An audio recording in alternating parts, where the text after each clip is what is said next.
The vast majority of behavior problems in the classroom involve minor breaches of discipline.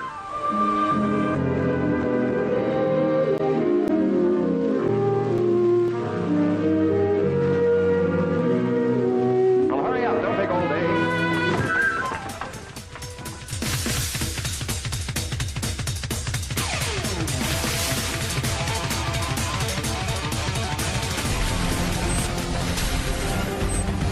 Tonight on Nightline, school kids punished with restraints or locked inside windowless rooms. Nightline investigates harsh discipline in schools across the country. For most kids, the worst they've got to fear from unruly behavior in class, it's a trip to the principal's office. But in some schools, students are receiving far more severe treatment, like being locked in windowless cells or stuffed into bags. A new and growing controversy in American schools.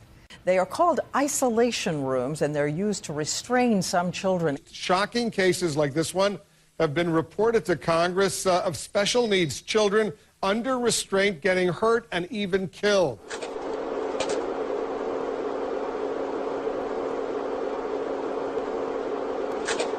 Including those like Andre with behavior disabilities, later tied Spread Eagle to a restraint board. No. They had this really big man that pinned me to the ground. They cross your arms and like hold you like that. They'd lock you in there, and it was dark. There's no windows. You're just stuck in there for the whole day. It's scary, really scary. Think about it.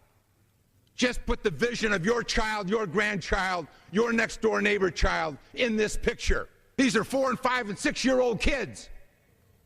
None of us would stand for this with our children or our grandchildren. Not for a minute. You know what that reminds me of, folks? You know where I was last Saturday? I was in Guantanamo. We went and saw the cells and stuff where, Chris, they keep the most dangerous terrorists in the world. And you know what their cells look like? That. My story begins when I was in first grade in Lexington, Massachusetts School District, a very well-renowned school district.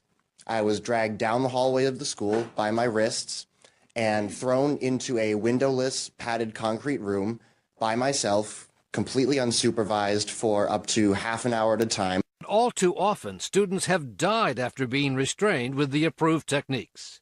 The most recent, 16-year-old Corey Foster. A surveillance tape shows the young man as he apparently refused to stop playing basketball. And then, says his mother, Sheila Foster, they forced him to the ground. There was nothing therapeutic about that. A short time later, Corey Foster was dead. Is it your sense that some of these people, they probably think they're doing the right thing, protecting the student, protecting others in that room, are just not well trained? That's right. There's no training. There's often not school policies or state laws or federal laws setting the standards. So it's ad hoc. They figure out how to do it themselves. He was a little fella. He didn't like to wear a belt. When he was at church and stuff, he'd take and play football. He'd hold his pants up with one hand and run. When they send him to that timeout room, they call it seclusion room, I guess. The school system give him a real long rope to hold his pants up, and then he hung himself in that room. That was my sidekick. Me and him was real close.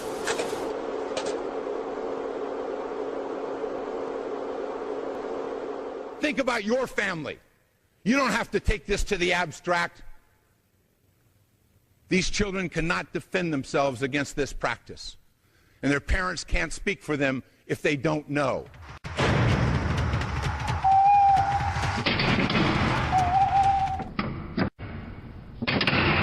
The federal Keeping All Students Safe Act will end restraint and seclusion in schools, but your help is needed to pass it. Our amazing new website will put you and millions of Americans in instant touch with your member of Congress, so you can tell them directly how you feel about the Keeping All Students Safe Act. Thousands of children and families have nowhere to turn, nowhere but you. Join this groundbreaking movement and support this critical Kickstarter campaign now. Be the solution. Keep all students safe.